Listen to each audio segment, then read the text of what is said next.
This video is sponsored by Surfshark, the best VPN on the market. Surfshark is an app or browser extension that allows you to change your location to access websites in other countries and keep you safe and secure from hackers. Using Surfshark, we here in Ireland can access other countries' Netflix libraries or other streaming platforms like DAZN in Spain for all those important Premier League games.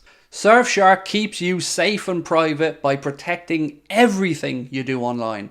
Everything. When your device connects to the internet, all that information is, in a way, blurred out. Surfshark is particularly useful for keeping you safe from being hacked if you use public Wi-Fi. Let's say you're in a cafe, you're at college, you're out and about, they've got you covered. Surfshark allows you to use one subscription on unlimited devices, meaning you can share your account with friends or family or that neighbour who's a little bit cheap. On top of all of this, Surfshark offers a 30-day money-back guarantee. You can also upgrade to Surfshark One, which includes the VPN, an alert system for breaches related to your data such as emails and credit cards, and an antivirus software for your desktop. Our sign-up offer gives you Surfshark VPN for a little over €2 a month and you'll get an additional 3 months free. Simply scan the QR code on screen right now or use the link in the description and enter the code Anfield Agenda at checkout.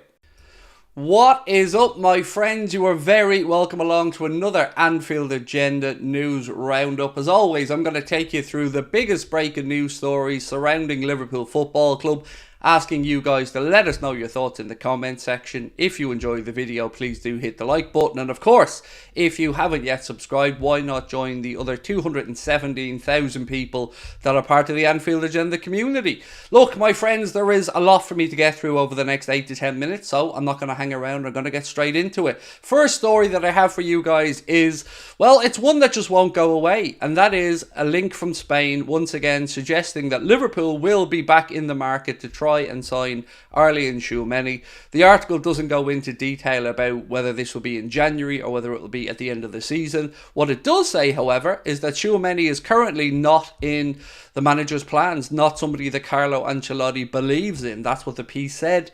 Now, you can take that with a pinch of salt, I guess, because Carlo Ancelotti is going to leave at the end of the campaign. Lots of talk that Xabi Alonso will be the next Real Madrid manager, and maybe his vision of Tchouameni will be a bit different. But for now, doesn't seem like he's in the plans for Carlo Ancelotti.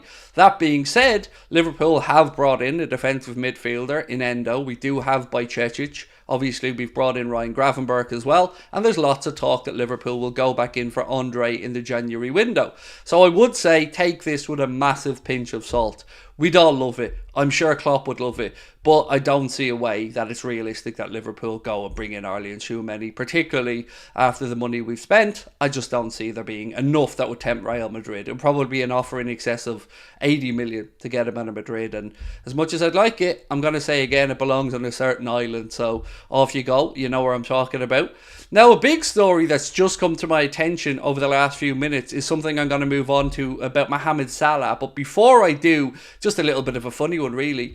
Ryan Gravenberch is doing an interview and he was asked what player from Arsenal he would bring in to join Liverpool, or what player he would like to come in to join Liverpool. And I guess it was aimed at the Dutch contingent, obviously, because we've got Cody Gakpo, Virgil van Dijk, Ryan Gravenberch himself. And the name that he came up with was Aurelien Timber. And I tell you what, many of us would have absolutely bitten his hand off, but he is an Arsenal player. I just thought it was a funny story, really, that I wanted to bring to you.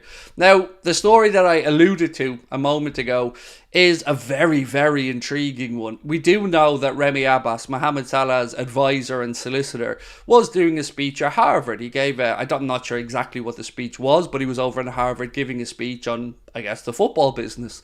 And this has come out from the Guardian Sport, and it's kind of interesting. In fact, it's very interesting. I'm going to read it out to you and then we'll talk about it briefly. Mohamed Salah's contract at Liverpool is the catalyst for him to earn at least £1 million a week, his lawyer and advisor has indicated. Ramy Abbas Issa told a Harvard Business School study that would be a conservative expectation of what Mohamed Salah makes. That is a lot of money. You know, we know Mohamed Salah's deal to be about 350 grand, or I should say we believe that to be the case, but we don't know if image rights or other bonuses could take that wage higher. That's a significant amount of money. Now, if anybody at our football club was to deserve pay of that much, it would certainly be the great man. So, I have a little bit more I want to talk about, and then of course we're going to ask you guys to let us know how you're feeling about it. So, Abbas and Salah also detail how close the highest paid player in the club's history was to leaving Liverpool before that new deal. Again, this is in The Guardian, which was confirmed on the 1st of July 2022. Negotiations had started all the way back in 2020, and whether Salah would extend was in doubt as late as June 2022, according to Remy Abbas, when he says in this study, discussions with Liverpool had broken down entirely. Scary stuff, right? Thinking that there was almost an impasse. And I'm old enough to remember when we did something similar with Steven Gerrard. Steven Gerrard said that he just didn't feel the love from Liverpool. He didn't feel that Liverpool were prioritising him, and almost signed for Chelsea. So thankfully, on the 2 occasions in the club's history where superstars have come close, they haven't yet gone. And it does make you, I guess it does make you just appreciate what we have. And also, I wouldn't mind getting £1 million a week either. Let me know if you think he deserves that money. Let me know if you think there's truth to that from Remy Abbas, saying that that's a conservative estimate with how much he makes. And the last thing on tonight's video is about the investments that FSG have taken on from Dynasty Equity. So we've done a little bit of research, we've read some articles, we found out as much as we could about them, and this is a little brief, I guess, synopsis of what they're about. So if you want to find this article for yourself, you can check this particular piece out in The Athletic. It said, New York-based Dynasty was co-founded last year by sports investment heavyweights Jonathan M. Nelson and K. Don Cornwell. This is the firm's first major deal, but others are expected to follow as opportunities are considered in North America and across Europe. Nelson has 35 years of experience in private equity and is founder of Providence Equity Partners. He was an early investor in the Yankee Entertainment and Sports, which abbreviates to YES network, the first cable network set up by private equity firms and sports franchises, including baseball's New York Yankees, the NBA's Brooklyn Nets. Nelson also worked with Major League Soccer, or football as it should be known, from the MLS media side. During his time leading a financial firm at Morgan Stanley as head of global sports investment banking, Cornwell worked on complex deals, including the sales of Maple Leaf Sports and Entertainment, which owns teams in the NHL, the NBA, and other sports, and the NFL's Buffalo Bills sports managing company, IMG.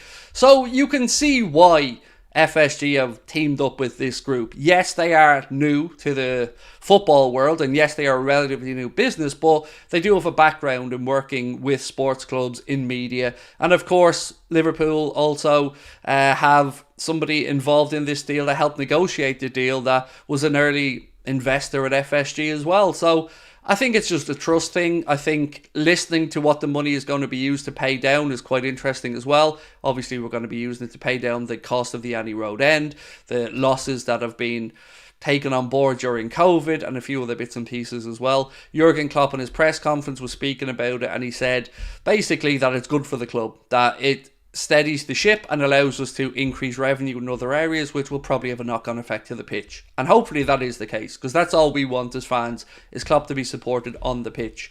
Now, last little thing before we finish up, bit of a brief update with Jurgen Klopp's press conference earlier on. Good news is Trent Alexander-Arnold will be travelling with the boys to take on Spurs.